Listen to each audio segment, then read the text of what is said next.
いつも通りのある日のこと、君は突然立ち上がり言った。今夜星を見に行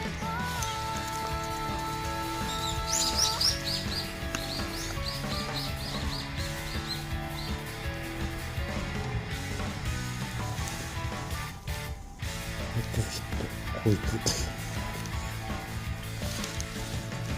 たまにはいいこと言うんだねなんてみんなしていて笑ったあかりもない日をバカみたいにはしゃいで歩いた抱え込んだ孤独や不安に押しつぶされな全然印象的な白玉石とですね一番聞く実は